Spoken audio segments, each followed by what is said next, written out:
bienvenue dans le premier des temps consacré au débat organisé par la gauche républicaine et socialiste. Nous allons avoir, pour commencer cet après-midi, un débat sur l'urgence d'une nouvelle politique de logement. Je vais vous faire une petite introduction du débat. Vous connaissez la situation. En France, 15 millions de personnes sont menacées par la crise du logement. 4 millions en souffrent directement. Le logement est trop cher, il plombe directement le pouvoir d'achat de beaucoup de nos concitoyens.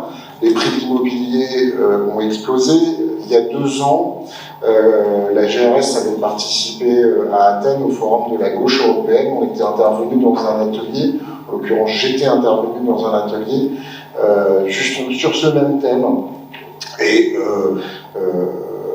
ayant profité des éclairages et du travail qu'on avait fait avec Marie-Noëlle au Sénat, avec une proposition de loi justement sur la manière de conjuguer logement et pouvoir d'achat, j'avais décrit une situation où, en plus de tout ce qu'on connaît sur l'explosion des prix, on avait un changement de sociologie des propriétaires et 24% des propriétaires de logements possédés par des particuliers en posséder 68% de ces logements. Et ça a augmenté toutes les logiques de spéculation foncière et de spéculation immobilière. Et cette situation se retrouve en réalité dans toutes les grandes agglomérations de France et on peut la retrouver aussi ailleurs en Europe. Voilà. Et il y a quelques jours, il y a 9 jours exactement, Mediapart sortait un article s'appuyant sur une enquête faite par la ville de Paris expliquant que les locations à Paris étaient en train de s'effondrer parce que justement ces multipropriétaires ne voulaient plus mettre à la location, très certainement en attendant que les prix remontent. Puisqu'il paraît qu'en ce moment on est en stagnation des prix. Les néolibéraux avec Macron en tête, dès 2017, nous avaient vanté un choc de l'offre. Il n'a pas porté ses fruits, bien au contraire, la construction s'est effondrée et notre pays manque de logements et il manque surtout de logements sociaux et de logements à prix abordable. La priorité du dernier ministre macroniste du logement, l'inénarrable Guillaume Kasbarian, c'était de faciliter les expulsions. Vous voyez où on en était arrivé. Ce qui a été réalisé, par ailleurs, il l'a fait, effectivement. Donc là, on a un nouveau gouvernement avec Michel Barnier, très à droite, qui a quand même confié la politique du logement, renouvellement urbain et politique de la ville à Valérie Létard, qu'on connaît bien aussi, qui n'est pas du tout le même profil que Kasbarian, mais je ne suis pas sûr qu'elle ait les moyens et surtout le temps de renverser la vapeur, parce que pour renverser la vapeur, il faut beaucoup de temps. Donc, quand et comment on va pouvoir lancer une nouvelle politique du logement? C'est tout le débat de ce début d'après-midi avec nos amis qui sont autour de moi. Marie-Noëlle Lienemann, que vous connaissez tous et toutes, qui est membre du Conseil économique, social et environnemental, ancienne parlementaire, ancienne ministre du Logement, et toujours... Non, tu es toujours très impliqué dans le mouvement HLM, à l'USH, à la Fédération nationale des coopératives HLM. Romain Biessy, qui commence à être un habitué des invitations à débat de la GRS, qui est secrétaire général de la Confédération syndicale des familles, et évidemment, il a un poste d'observation idéal sur ce que peut être la problématique pour ce premier poste de dépenses des foyers. Et enfin, parce que c'est lui qui va prendre la parole après moi. Je vous présente Renaud Père, qui est le local de l'Étape, politologue, animateur du mouvement Voix commune et vice-président de la métropole de Lyon, en charge du logement et de la politique de la ville. Et évidemment, son rôle d'élu local en responsabilité en ce moment sur cette thématique apportera un éclairage avantageux au débat. Renaud, je te laisse prendre la parole. Merci beaucoup. D'abord, merci pour l'invitation. C'est un honneur de pouvoir venir débattre avec vous. Et puis, c'est toujours une bonne occasion quand même, dès qu'on peut parler de logement, c'est important. D'abord et avant tout, peut-être un préambule et puis une petite réaction à ce que tu viens de dire sur la nouvelle ministre du Logement, mais d'abord un préambule. Le logement monte dans les priorités des Françaises et des Français. On n'est pas loin d'une colère qui explose réellement. La colère, on la ressent chez les locataires, du parc privé comme du parc social, mais pour le moment, elle ne fait pas encore, et je le dis sans m'en réjouir ou sans juger, elle ne fait pas encore corps d'une certaine manière. Pourquoi? Parce que probablement que le logement, c'est encore très techno. Et on le sait, on en parlait à midi, là, c'est un jargon, plein d'acronymes, etc.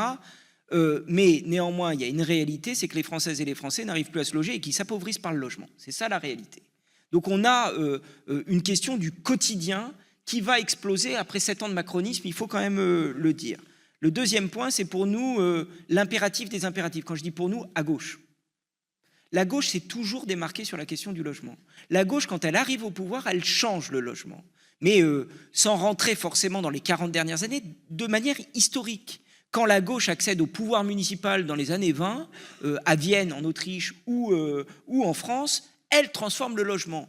Elle s'empare du foncier, à Vienne un peu plus qu'en France. En France, c'est le mouvement HBM puis HLM qui est important. Il faut qu'on se le redise parce qu'il faut que ce soit notre priorité des priorités dans nos prochaines propositions au nom de l'union de la gauche. Enfin, je le dis très clairement. Ensuite, et puis après j'en viens vraiment quand même aux éléments, moi j'ai été au congrès USH avec Marie-Noëlle.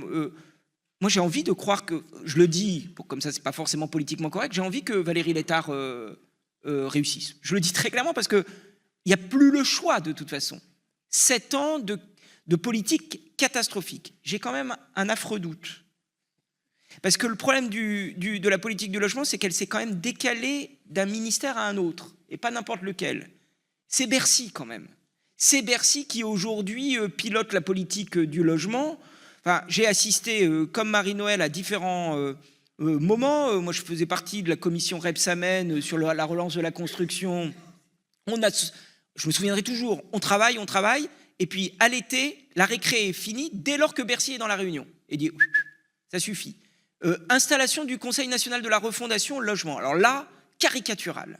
Le Trésor est présent et dit, non mais attendez, mais il y a bien assez de logements en France. Il y a assez de logements. Il n'y a pas de... La crise du logement, c'est dans vos... Il y en a assez. Donc maintenant, il faut qu'on maximise ou je ne sais pas quoi, mais on était quand même dans... Mais c'était n'importe quoi. Donc on est quand même dans cette situation. C'est ce qui me fait dire que je suis un peu inquiet, parce qu'on a depuis 7 ans, et un peu avant aussi quand même, enfin je veux dire, ça n'a jamais été une politique très facile à mener, parce que c'est la politique qui amène à la vraie régulation du marché, en fait. C'est quand même celle-là. Parce qu'on sait qu'en la matière... c'est probant dans le quotidien des Françaises et des Français que le marché ne s'autorégule pas. Donc ça a toujours été compliqué. Mais en la matière, depuis 7 ans, on a une approche budgétaire du logement. Donc nous n'avons pas de politique du logement. Alors, je suis vice-président de la métropole de Lyon en charge du logement. La métropole de Lyon, élue au suffrage universel, c'est la seule en France, est chef de file de la politique du logement. Donc depuis 2020, je suis dans cette situation. Je dirais que, si j'essaye de résumer, il y a la question de comment produire plus de logement social, parce qu'on a la recette et on sait qu'il faut renforcer le logement social. Premier élément, j'en dirais 2 mots. Deuxièmement, il y a la question de la part du logement dans le budget qui est extrêmement importante. Troisièmement, il y a la question de la rénovation, et il faut quand même parler de cela. Et puis quatrièmement, il y a la question du mal logement, parce que tout cela se tient. Sur le premier point, pas de doute. Il faut absolument... c'est quoi la situation aujourd'hui? La situation aujourd'hui, 60% de la production, je parle de notre territoire, 60% de la production de logements sociaux est dépendante des promoteurs immobiliers. Voilà. C'est le promoteur qui achète très cher le foncier et qui va revendre une partie à des bailleurs sociaux. C'est ça la réalité. Donc on est extrêmement dépendant du marché. On a évidemment un coût du foncier et une promotion immobilière qui a eu tendance, et notre territoire est très très révélateur parce qu'on parlait d'un retard lyonnais dans les années 2000 parce que les coûts du logement, enfin les coûts de l'immobilier étaient moins chers que pour une grande ville comme la nôtre. Et donc on a cette réalité qui est de dire comment on défend le logement social. Pour ma part, c'est pas que j'essaye, je le fais depuis 2020, tout en disant aux promoteurs, rappelez-vous, le logement social a un rôle contracyclique, c'est-à-dire qu'au moment des crises, heureusement que vous avez le logement social, parce qu'il faut quand même le rappeler ça aussi. Et donc on s'est trouvé notamment dans une situation de plan d'urgence, j'ai dû dégager un plan d'urgence il y a 18 mois, parce qu'il y a une part de la promotion qui n'arrive plus à vendre, il n'y a plus d'acquéreurs. Et donc, cette part qui n'était pas vendue, moi j'ai proposé que ce soit les bailleurs sociaux qui rachètent. Donc la métropole de Lyon a subventionné les bailleurs sociaux pour racheter la part de logements libres qui n'était pas commercialisée. Ça tient, allez, 10 mois. Mais je veux dire, une collectivité, même si elle fait un plan de 10 millions, s'il n'y a pas de politique nationale du logement, ça ne marche pas. Celle à laquelle je crois un peu plus, même si celle-là, il fallait le faire, c'est que nous avons poussé les curseurs beaucoup plus loin en matière de préemption. C'est-à-dire que nous avons eu 3 années consécutives où nous avons dépensé 40 millions d'euros annuels pour acheter des immeubles et faire du logement social là où nous n'avons plus d'opportunités foncières, de terrains nus, au cœur de la métropole. C'est un enjeu majeur parce que ça nécessiterait quand même qu'on ait une vraie discussion, même avec Action Logement, l'ancien 1% logement, les employeurs versent et donc ça nous permet de faire du logement. Il faut qu'on raisonne sur cette capacité qu'ont les collectivités à acheter, à préempter, pour produire du logement pour toutes et tous. Si on ne le fait pas, eh bien nous aurons des quartiers extrêmement gentrifiés. On en connaît quand même la réalité dans une grande métropole comme la nôtre, une partie de Lyon, une partie de Villeurbanne. Dès lors qu'il y a des transports en commun, dès lors qu'il y a le métro, c'est ce qui pend au nez et a commencé à Oulin, qui a 2 stations de métro. Donc la meilleure manière de lutter contre la gentrification, c'est le logement locatif social. Donc on a avancé aussi de ce côté-là. Et puis enfin, on a développé de manière très offensive ce qu'on appelle le bail réel solidaire. C'est-à-dire c'est une accession à la propriété, mais le foncier reste propriété d'un organisme de foncier solidaire, et en l'occurrence dans la métropole de Lyon, détenu très très très très majoritairement par la métropole de Lyon. Donc pour la première fois avec cet outil, avec ce produit, on dit publiquement, vous ne détiendrez pas le foncier, vous aurez votre bien pendant 99 ans, c'est-à-dire vous avez la sécurité du logement, mais le foncier est un bien commun. Et ça, finalement, c'est ce que je mettrais dans cette première entrée, qu'on fasse avancer l'idée que le foncier est un bien commun et que nous devons réguler les prix du foncier. C'est ça, une politique de gauche que nous devons porter avec force et sur laquelle nous devons progresser. Je crois que c'est la prochaine bataille parce que la conjoncture va redevenir meilleure, oui, c'est ça, et les promoteurs vont très vite oublier les efforts des collectivités, les efforts des bailleurs sociaux, et c'est pour cela qu'il faut une réforme de structure, et celle-ci est importante. Le deuxième élément, c'est le coût du logement. C'est l'idée que dans les budgets des familles, le logement prend une place de plus en plus importante. Ça peut être le loyer. Nous, on a voté l'encadrement des loyers en 2020, il a été mis en œuvre en 2021. Ça me fait plaisir d'en parler ici parce qu'en l'occurrence, on a une très belle collaboration avec la CSF qui notamment fait de l'accompagnement de locataires. Jean-Pierre, que je cherche du regard. Pardon, voilà. Donc évidemment, on a annoncé l'autre jour, et puis c'était intéressant parce que justement on a fait un point presse avec la CSF, c'était aussi intéressant de le faire ainsi. Il faut accompagner les locataires parce que dans un premier temps, tous les vents contraires s'activent. C'est là où on voit quand même la force.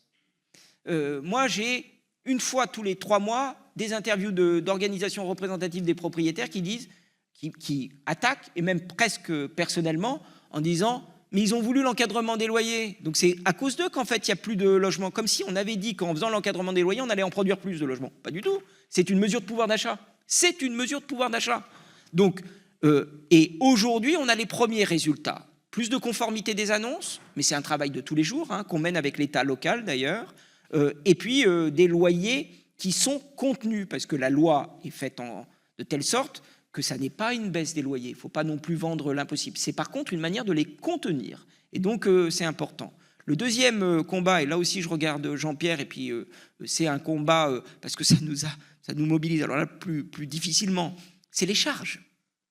Et notamment les charges dans le parc social. La crise de l'énergie, et notamment l'inflation du coût des charges, rend des situations totalement ubuesques dans le parc social comme dans le parc privé. Malheureusement, on a moins de retours dans le parc privé. Et donc, qu'est-ce qui se passe? On a des cas où on a un locataire qui paye plus de charges que de loyer. Et qui, en fait, n'y arrive plus. Alors là, il y a plusieurs choses quand même. Il y a un combat qu'on pourrait mener ensemble. C'est le tarif social de l'énergie. C'est-à-dire de se dire, dans le parc social, ça n'est pas possible qu'on accepte justement la concurrence de l'énergie. Il faut caper, il faut bloquer les prix de l'énergie parce que c'est l'esprit même du logement social qui est atteint. Et donc ça, c'est un élément qui est important et sur lequel on doit avancer. On a signé les uns les autres plusieurs tribunes, peu importe. Il faut arriver à en faire une proposition. Je ne crois pas que c'était une proposition du Nouveau Front Populaire. Je le dis comme ça parce que c'est des points, vous voyez, sur lesquels il faut encore qu'on fasse mûrir quand même les dossiers. Puis l'autre élément, mais là c'est celui que je porte plus localement, vous savez peut-être que quand vous n'y arrivez pas à payer vos charges, etc., il y a une aide qui s'appelle le Fonds de solidarité logement. Comme nous, la métropole de Lyon, on a les compétences du département, on le met en œuvre. J'ai engagé une refonte, ça ne va pas assez vite, je regarde Jean-Pierre parce que c'est une vraie discussion qu'on a et totalement légitime et justifiée, mais le but c'est qu'on travaille ensemble à une refonte du règlement pour que les gens puissent avoir un peu plus de facilité à saisir cela. Bon, et je le dis très clairement, on l'a quand même augmenté de 31% depuis 2019-2023, plus 31% quand même, hein, des fonds de solidarité de logement.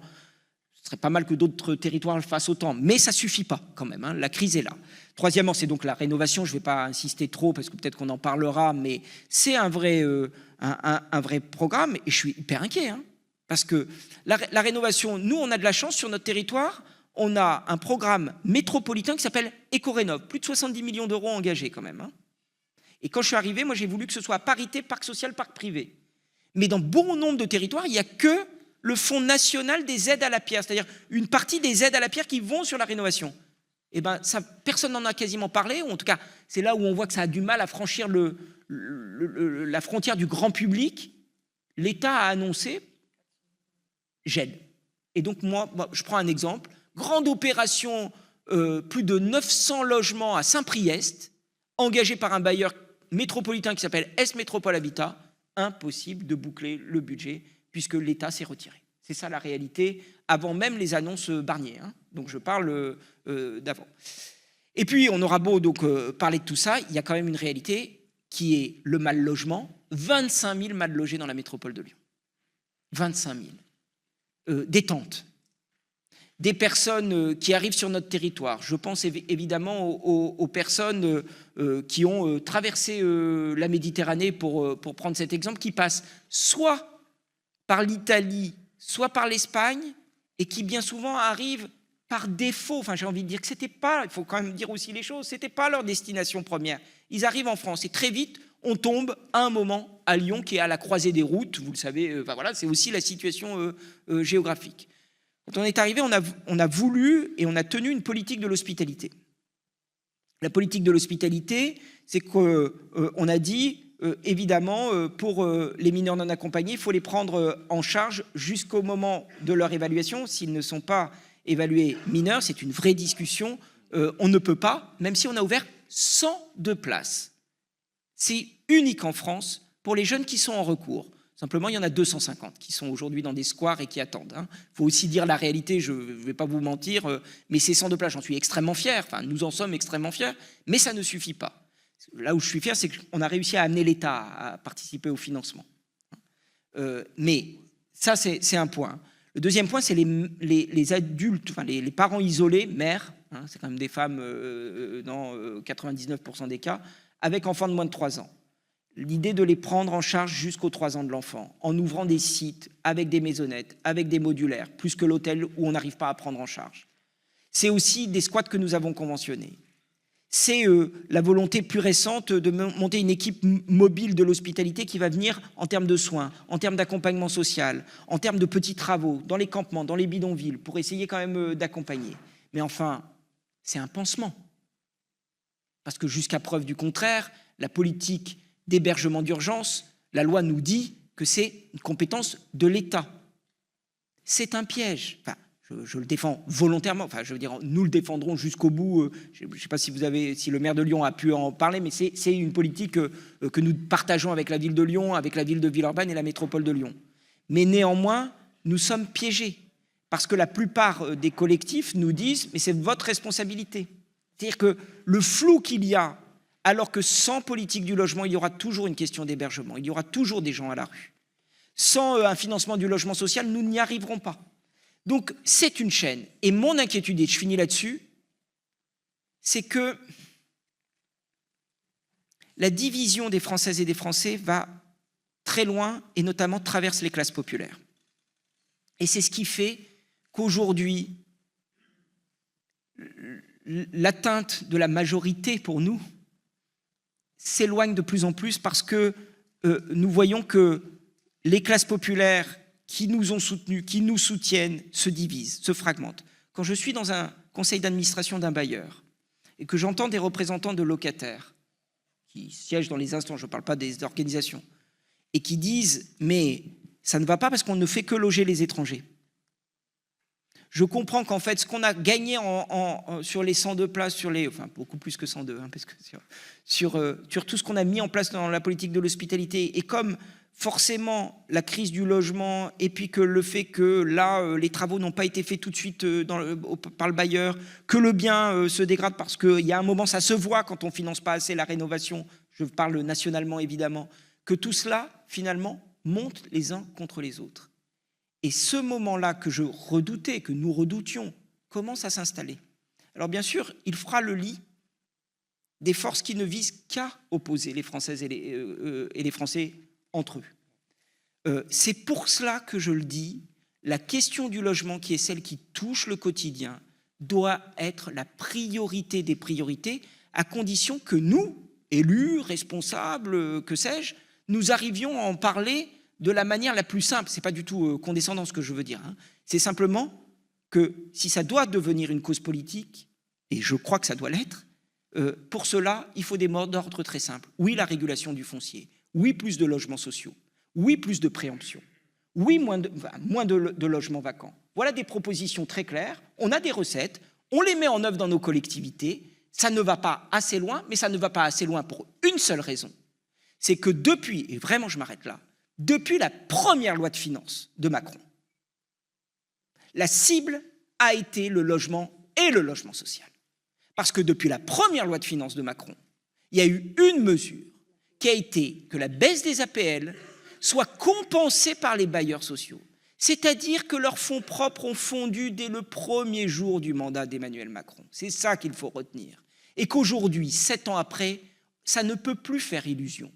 La capacité d'investissement des bailleurs a fondu, ça se paie en matière de construction, de production de logements sociaux et d'entretien et de rénovation. C'est ça le piège du libéralisme, parce que précisément, ceux qui vont être pointés du doigt, ce n'est pas le Macron de 2017, ça va être les bailleurs. Et c'est bien le drame, c'est-à-dire précisément de monter les uns contre les autres. Merci. Merci Renaud. On vient d'avoir une présentation très détaillée des enjeux et des actions que peut conduire un élu métropolitain avec toute la force d'une collectivité et d'une métropole sur le terrain, mais aussi avec des projections nationales. Quel peut être le point de vue côté famille, c'est-à-dire locataire, usager? Ouais. Alors, merci beaucoup pour cette invitation. Jean-Pierre a été cité, la Confédération syndicale des familles. J'avais préparé mes notes, mes développés, mes tout ça. Et puis, pour rester dans le cœur du sujet, je propose en fait de rebondir tout de suite sur ta conclusion. et sur cette phrase terrible que tu as entendue et qui peut être pensée en fait dans les milieux populaires, qui est le « pourquoi eux et pas nous ?» et « pourquoi toujours les autres et pas nous ?» Et ça, c'est le drame. Et c'est là-dessus que se lézardent de toute façon le camp populaire, et c'est là-dessus que se lézardent les forces de progrès. Donc autant développer directement sur cette action, parce que j'avais plein de choses très intéressantes à vous dire, mais là on est au cœur du sujet. Pourquoi eux et pas nous ? Parce qu'il faut aussi regarder en face le mythe et l'émotion liés au logement. Alors je parlerai après du logement privé, mais on va tout de suite parler du logement social. Le mythe et l'émotion, c'est-à-dire le logement social, c'est un environnement qui conduit, comme tout environnement, à une imagerie, à une émotion et en fait à une mémoire. Et quand vous interrogez des publics qui ont atteint le logement social, qui sont rentrés dans le logement social dans les années 50, les années 60, eh ben, c'était un environnement qui était porteur d'un progrès social, d'un progrès sanitaire. Parce que l'habitat était très dégradé dans le privé, qu'on offrait en fait de l'eau chaude à tous les étages, des sanitaires, des conditions d'hygiène, et puis une vie sociale importante. Il y avait de l'espace qui était construit autour, il y avait des surfaces qui n'étaient pas rentabilisées, c'est-à-dire des LCR, des locales résidentiels collectifs. Enfin, il y avait un environnement politique, une ingénierie sociale et des moyens qui permettaient de se projeter et d'accueillir tout le monde. En tous les cas, d'accueillir des personnes qui étaient en accession sociale, des personnes qui étaient titulaires de contrats sociaux. Il y a le mythe. Eh bien oui, on doit le regarder en face. C'est ça. Mais il est là le débat. Merci Marie-Noël, tu le dis. Alors on peut aller au bout du... Tu as entièrement raison. La zone de relégation de fait de l'accueil des primo-arrivants était dans les bidonvilles. Ne me fais pas dire ce que je veux pas dire. La population s'est déplacée où et les autres sont partis où. Et voilà. Et ça, il faut le traiter avec beaucoup d'humanité, beaucoup de délicatesse, mais beaucoup de réalité en face. Aujourd'hui, si on pose la question de l'image du HLM, on va être tout de suite sur une notion caritative d'accueil des difficultés. Et donc on se retrouve sur un public vieillissant, un public qui s'appauvrit, et là tout de suite, eh ben, je change d'angle, je biaise. Vous faites une politique formidable, mais vous n'avez pas les moyens de toute façon pour atteindre l'objectif. Parce que le logement social est victime des conditions de l'habitat privé. Il ne peut pas agir tout seul par lui-même tant que le privé ne joue pas le jeu. Vous l'avez dit, au sein des bailleurs, les locataires HLM disent « oui, mais on n'accueille que tel public, tel public, tel public ». La question que je pose en mettant un peu de hauteur dans le débat, c'est « et le privé, il accueille qui ? Il fait quoi sa part du contrat social ? Rien. Il donne quoi ? De la spéculation. Et c'est tout. Et en plus, un mythe.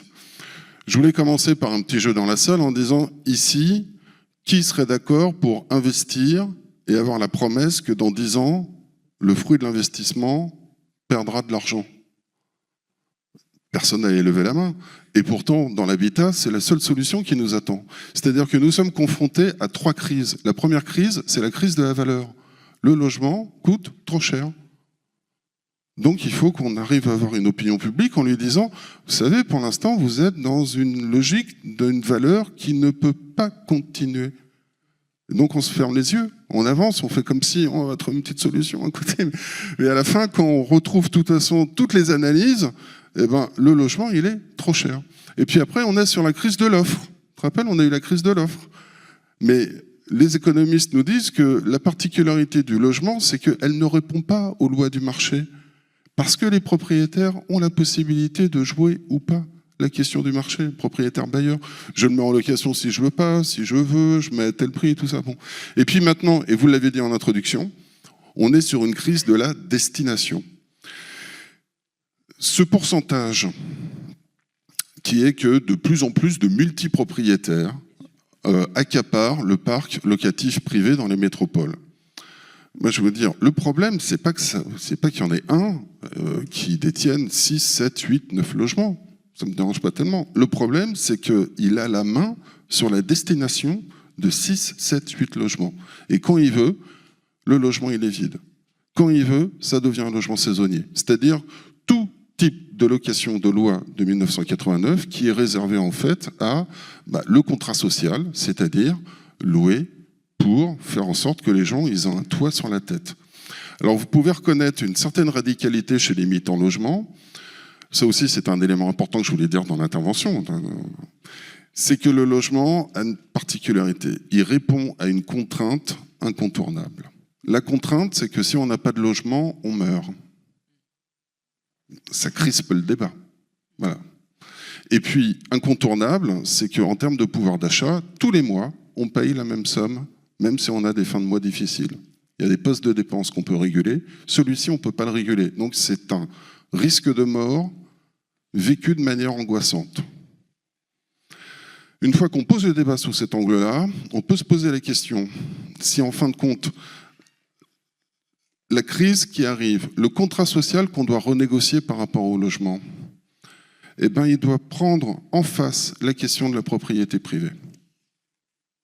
On peut tourner à gauche, à droite, trouver des solutions. Moi, je suis un partisan du BRS. Le BRS, c'est super, c'est génial, il en faut. Mais maintenant, le BRS, il n'a pas l'impact. Voilà. Et donc, l'impact, il est où? Il est sur le marché. Donc, il faut le BRS, pardon, un bail qui permet de faire l'inverse du marché privé, c'est-à-dire par une mécanique, on l'achète pas cher et on le revend pas cher, parce qu'il n'y a pas de spéculation. Voilà, parce que le prix est administré, le prix n'est pas laissé au marché.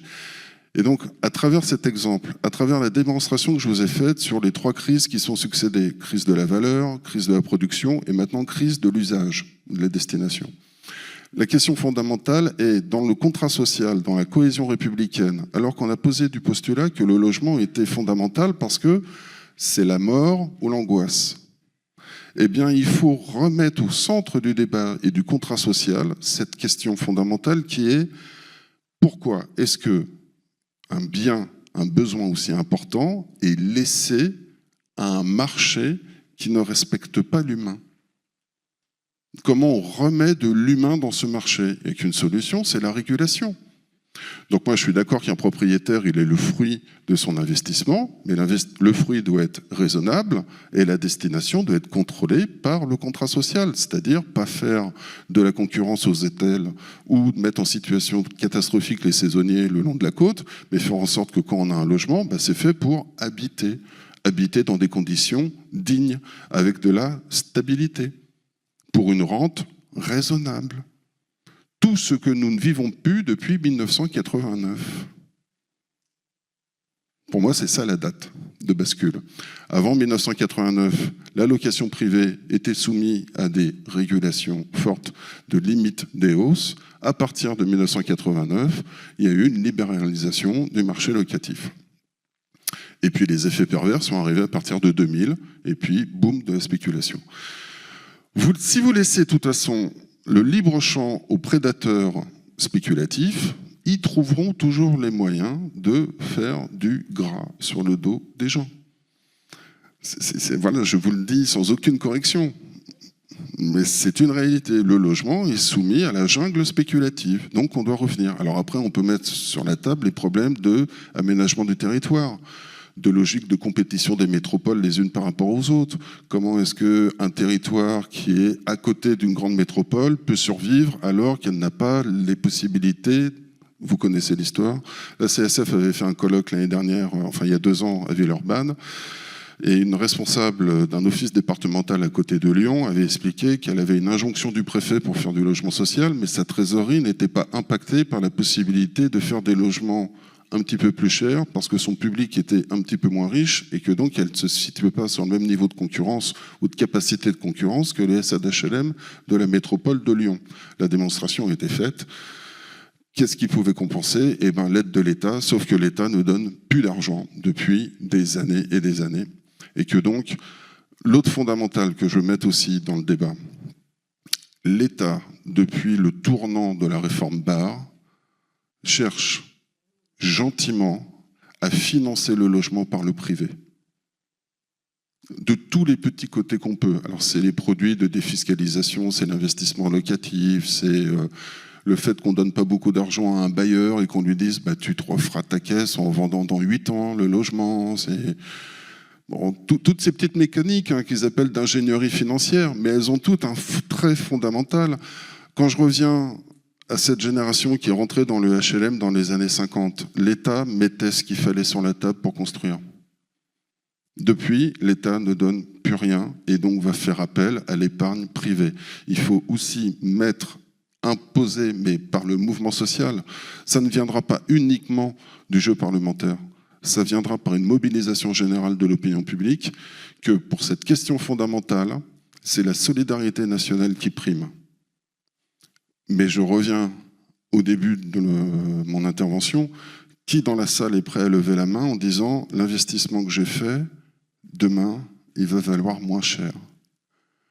Quand on aura trouvé la réponse, et il y a des réponses à ça, c'est pas impossible, il y a des réponses à ça. Quand on aura trouvé cette réponse, on entraînera peut-être une opinion publique qui sera beaucoup moins angoissée à se dire « mais ce que j'ai investi pour transmettre dans l'héritage de mes enfants, il sera toujours là ». Et il faut rassurer les deux côtés de la chaîne. Il faut rassurer l'investisseur. Il faut permettre à l'usager de mieux vivre. Et ça s'appelle je ne vois que d'une seule manière, c'est le financer.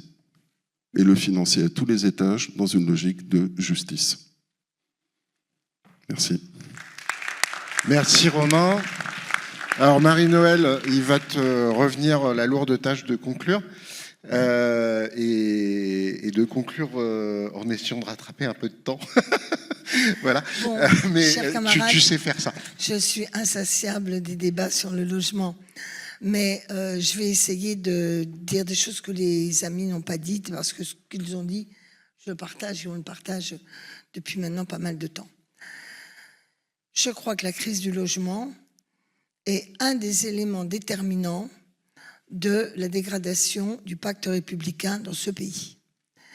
Il est à la fois la cause, l'effet, puis c'est un peu le serpent qui se mord la queue. Je prends un exemple, mixité sociale dans les écoles. On sait que sans mixité sociale, la réussite scolaire est beaucoup plus difficile.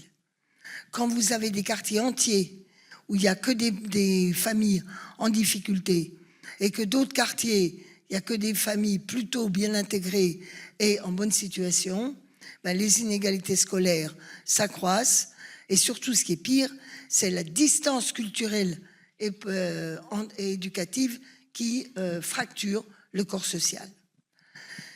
La deuxième réalité, c'est qu'il y a un appauvrissement considérable de nos concitoyens. En réalité, on vous dit aujourd'hui qu'un Français est plus riche qu'un Allemand. Mais c'est totalement faux. Parce que la réalité de la richesse du Français, c'est un coût extrêmement important de son immobilier. Donc même quand il est propriétaire, il est riche. Sauf que pour ça, ses conditions de vie, elles ne sont pas meilleures, si ce n'est plutôt plus mauvaises, que l'allemand qui a le même niveau. Je prends l'allemand, mais c'est vrai encore plus de la Belgique où le logement est moins cher. Donc on a là un énorme problème de pouvoir d'achat, un problème de cohésion sociale et un problème de crédibilité du projet républicain quand on n'est pas capable de garantir les droits fondamentaux de la personne humaine à tout le monde, tous ceux qui vivent sur le territoire national. Donc, on est devant ce sujet qui n'est pas récent. Il y a toujours eu une crise du logement. Le problème, c'est qu'elle ne fait que croître et embellir. Il y avait une crise du logement parce qu'il y avait le mal logement. Alors, le comble étant effectivement, il ne faut pas non plus idyllique, les 30 glorieuses. Les 30 glorieuses, c'était des masses de bidonvilles. Moi, j'habitais Massy, c'est simple. Pour aller à l'école, je traversais 2 bidonvilles pour aller au lycée. Tout ce qui était immigré, bidonvilles tunisiens, portugais, algériens. Et donc, effectivement, les 30 glorieuses, c'était joyeux dans les grands ensembles, oui, parce que dans les grands ensembles venait l'exode rural français. Donc, évidemment... et les rapatrier. Ça, c'était la deuxième salve, mais en fait, tu as raison, ils ont beaucoup été construits pour ça. Donc, en réalité, le défi du vivre ensemble Et le défi de l'intégration républicaine sur les territoires, c'est un défi vieux, c'est un défi toujours difficile à relever, mais ce qui est dramatique, c'est que c'est un défi, on ne se donne pas les moyens, alors qu'on pourrait l'avoir, de le réaliser. Et ce défi ne passe pas que par la politique du logement social. Parce que les études le montrent, chaque fois que les prix augmentent de l'immobilier ou du foncier, souvent corrélés, eh ben, il y a un effet d'écrémement, d'écrémage, c'est-à-dire que les gens peuvent plus payer dans le centre, ils vont dans la périphérie, ça augmente, pouf, on les envoie encore un peu plus loin, ou dans des endroits plus ou moins relégués. Et donc, vous avez, par le jeu du marché, quand les prix augmentent, vous avez un effet d'écrémage social que le seul mécanisme de construire dans les zones les plus aisées du logement social n'arrive pas à totalement compenser. D'où la question qui, c'est paradoxal parce que tous les discours de la gauche depuis des lustres, enfin les discours au moins, pas toujours la pratique, c'est qu'il faut réguler l'économie. Même les libéraux, néolibéraux, ils vous disaient non, on n'a plus besoin d'intervention publique directe, mais on va réguler. Mais dans l'immobilier, on n'a rien régulé. Mais absolument rien.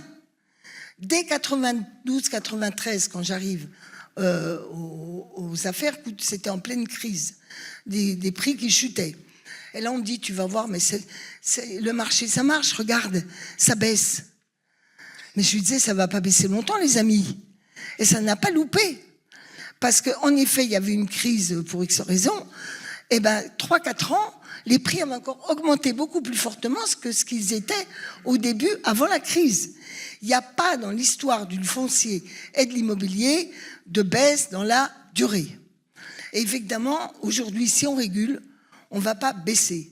Mais ce qu'il faut qu'on fasse, c'est qu'on freine et qu'on ait des hausses limitées et raisonnables. Ce qui, au passage, est quand même étonnant, c'est qu'on nous serine à longueur de journée sur « il ne faut pas ponctionner la richesse productive », ce que par ailleurs j'ai tendance à penser en partie, il faut ponctionner la rente. Et bien la seule rente qu'on ne ponctionne pas, c'est la rente immobilière. Parce que en 30 ans, la valeur du foncier et de l'immobilier a augmenté de plus de 300%. Il n'y a pas un placement, même financier, monétaire et bidule, qui ait augmenté d'autant. Et inutile de vous dire que les salaires, alors là, bonjour, c'est même pas la peine de faire la démonstration. On a atteint un niveau de divergence entre l'évolution des prix des revenus des Français et l'évolution des prix de l'immobilier et du foncier qui est devenu insupportable. La première raison de la crise, bien sûr, c'est la hausse des taux d'intérêt, machin, etc. Mais la première raison, c'est l'écart inadmissible entre les prix et les capacités, même des plus aisés, enfin, disons des classes moyennes hautes, pour se loger. Donc, la première priorité qu'on doit avoir dans un programme de gauche, c'est d'exiger qu'on régule les prix. La première, parce que sinon, qu'est-ce que vous faites? Vous mettez des subventions et vous entretenez la rente. On a fait des études qui montrent que tous les avantages fiscaux, alors là, Besson, machin, tout le monde en a eu, sauf moi, j'en avais un, c'est l'abbé Pierre qui m'avait demandé d'en faire un pour les très pauvres. Je lui avais dit, mais vous savez, l'abbé, ils vont pas investir pour les très pauvres. Il m'avait dit, on va quand même essayer. Je crois qu'on en a fait 25. Hein. Donc, inutile, je n'y croyais absolument pas. J'ai été à des assemblées générales là, de gens qui placent l'une pile. J'étais à l'assemblée générale. Alors là, cette année-là, il y avait un président qui disait « faudrait quand même qu'on prenne notre part pour loger pour les plus démunis ». Et au fond de l'assemblée générale, t'étais pas là peut-être, il y a une dame qui s'est dit « mais arrêtez vos conneries, on est là pour faire du flouze ». Tout était dit, hélas. Bon, tout ça pour vous dire que il faut pas se tromper. C'est à la fois technique et pas technique. La première des choses, c'est est-ce qu'on encadre les prix pour qu'on mette raisonnablement de l'argent public pour permettre le logement des catégories modestes et populaires, que les autres n'ont pas besoin d'être biberonnés à la subvention, qui se retrouvent in fine dans la rente, et qu'il est temps d'avoir une fiscalité sur la rente du patrimoine, comme disait François Mitterrand, qui n'avait pas que des défauts européens. François Mitterrand disait, quand il faut plus que on valorise l'argent qui dort. Voilà, mais c'est exactement ce qui se passe. Premier point. Donc, et dans les programmes, pourquoi ça marche pas? Parce qu'il y a beaucoup de propriétaires en France. Pourquoi la cause du logement a du mal? C'est que certes, tout le monde a son gamin qu'il a du mal à loger. Certes, tout le monde voit bien qu'il y a des très démunis et qu'ils n'arrivent pas à loger. Mais dans les sondages, êtes-vous content de votre logement? Eh bien, il y a 60 à 70% des Français qui disent oui.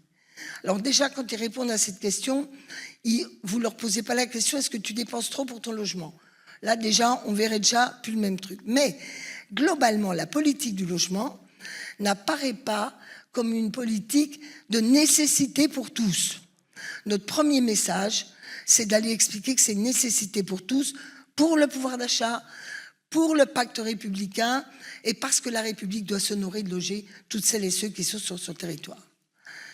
La deuxième chose, c'est que même quand on aura régulé tout cela, il y a un autre phénomène qui est la crise de ce que j'appelle la promotion sociale.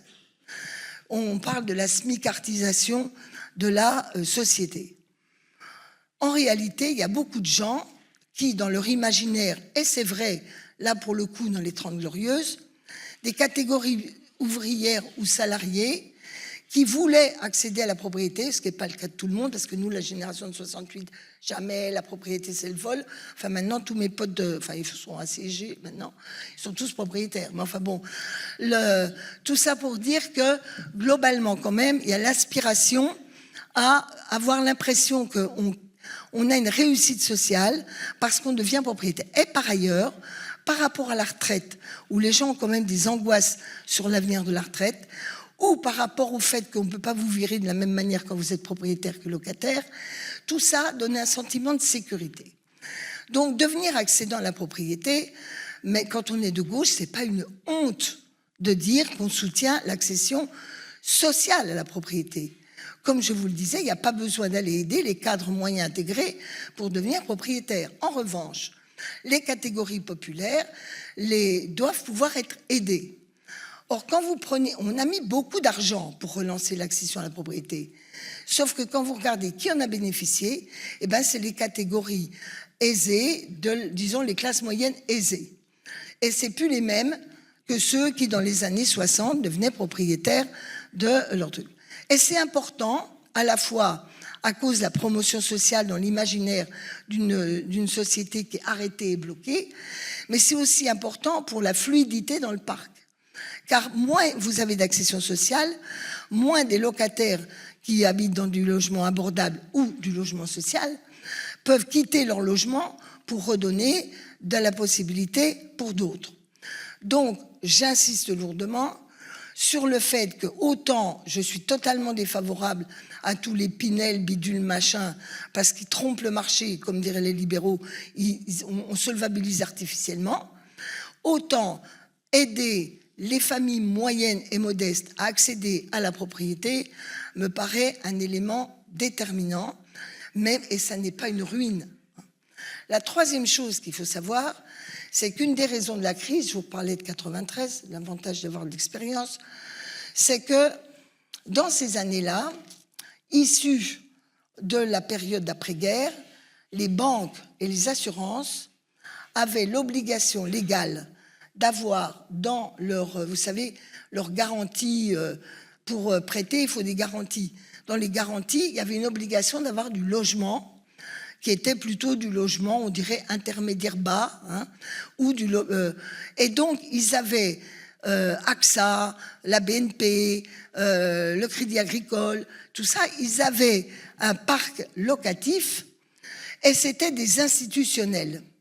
Ils étaient donc pas tout à fait, on pouvait, d'abord c'était encadré, et on pouvait, si je puis dire, la puissance publique et l'État, faire pression sur eux dans les régulations sur les loyers.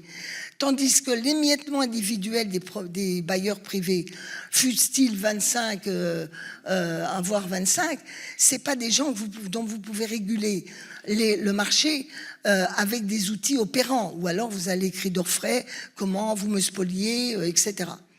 Donc la disparition d'institutionnels est évidemment un mécanisme gênant car ils étaient complémentaires aux bailleurs sociaux, logements, HLM. Alors, pour parler du HLM, il faut bien se rendre compte qu'il y a aussi un débat idéologique. Pour les libéraux, c'est d'ailleurs comme ça qu'ils ont fait l'aide à la pierre, supprimer l'aide à la pierre pour mettre l'aide à la personne. Pour les libéraux, c'est simple, le marché va naturellement s'ajuster, la preuve, et on va donc simplement aider les gens qui n'ont pas de ressources suffisantes. Donc on va donner une aide à la personne pour permettre, une aide sociale, si je puis dire, pour permettre de loger les gens. Et le logement social, même s'il a des financements spécifiques grâce au livret A, c'est le logement social qui, lui, est de longue durée. Dans l'esprit des libéraux, il doit être limité aux très pauvres. C'est d'ailleurs aussi la même logique en Europe. En Europe, dans la Charte des droits fondamentaux, nous n'avons jamais obtenu le droit au logement. Nous avons obtenu l'autorisation pour les États membres de faire des aides publiques pour loger les très mal logés. C'est pas la même idéologie. Vous voyez bien que dans l'esprit de l'après-guerre et du modèle français, le logement social, c'est pas un logement de cas sociaux, je caricature, hein. C'est un logement des couches populaires basses, très basses, basses et moyennes. C'est déjà un lieu d'explicitation du pacte républicain. Et c'est d'ailleurs pour ça que vous avez dans le parc social des loyers PLAI pour les très pauvres et PLS pour les autres. Et aujourd'hui, on met où l'argent est mis par le précédent gouvernement pour du logement intermédiaire. C'est-à-dire qu'on met de l'aide pour les très riches. C'est le ruissellement, vous savez. Quand on va loger les très riches, les couches populaires les plus aisées, c'est quand même, si j'ai bonne mémoire, 3 000 ou 4 000 euros. Tu avais un revenu de 3 800 euros par personne. Pour un Pour ménage. un ménage, oui. Et donc, voilà, grosso modo 4 000 de ménage, bon, c'est quand même pas les très pauvres. Hein, bon. Donc, on mettait l'argent, ça allait donc libérer de la place pour les autres, et puis de fil en aiguille, le très pauvre allait pouvoir se loger. Ça n'a évidemment pas marché. Donc, il nous faut continuer à nous battre. Premièrement, pour que le logement social ait les moyens de produire du logement à coût abordable. Il est de plus en plus cher, le logement social. Parce que comme ils ont pu, on nous a prélevé 1,5 milliard tous les ans, ils ont plus de fonds propres, et qu'est-ce qu'ils produisent? Ils produisent au plafond de ce qu'on les autorise. Et c'est trop cher, même le logement social. La deuxième chose, c'est la loi SRU, qui est menacée en permanence, dont il ne faut pas imaginer qu'elle est la panacée à toutes les mixités. Mais déjà, si au moins partout, il y avait les 25% de logements sociaux, ça irait mieux en termes de capacité à réussir ce pacte républicain et à produire. Dernière chose que je voudrais vous dire, c'est que... Oui, j'ai bien compris qu'il faut conclure. La dernière chose que je voudrais vous dire, c'est qu'il faut faire attention aux fausses solutions. Et nos amis de gauche ont parfois la tentation de penser qu'on peut trouver des solutions miracles à tout d'un coup. La première solution, c'est d'ailleurs, là pour le coup ils sont d'accord avec Bercy, il n'y a pas besoin de construire beaucoup, il n'y a qu'à rénover les logements vacants, utiliser les logements vacants. Bon, moi j'ai réquisitionné, donc j'ai pas d'état d'âme, quand on peut le faire, il faut le faire. Bon. Mais c'est ce qu'on appelle logement vacant, c'est pas autant que ce qu'on nous dit. Parce que quand on va regarder sur le terrain lesquels sont vraiment transformables, même avec du fric et en déplace truc, ça coûte une ruine ou c'est pas faisable.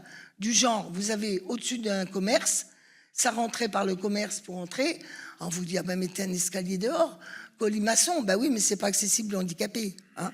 Donc, vous voyez le genre de solution miracle qu'on trouve toujours à tout. Il faut produire du logement.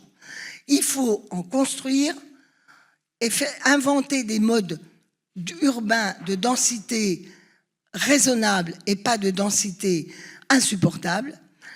Et deuxièmement, il faut se donner les moyens, là où c'est possible, que le parc vétuste Montebourg, vous vous rappelez, avait dit on va donner les maisons en zone rurale et les gens pourront s'y rénover, etc. C'était pas une mauvaise idée. Simplement, ça suffit pas de décréter comme ça, mais c'est pas une mauvaise idée parce qu'il y a besoin d'argent pour la mutation du parc existant dans les centres-bourgs, car aujourd'hui, je terminerai là-dessus, il n'y a pas un territoire, vous m'entendez, pas un territoire où il n'y a pas une augmentation massive des demandeurs de logements sociaux, même en zone rurale. Et aujourd'hui, nos outils sont mal foutus pour la zone rurale, la reconversion de l'ancien, etc. Et c'est un défi si on veut réussir une ville harmonieuse, à la fois humainement, mais aussi au regard des contraintes de l'environnement. Merci beaucoup.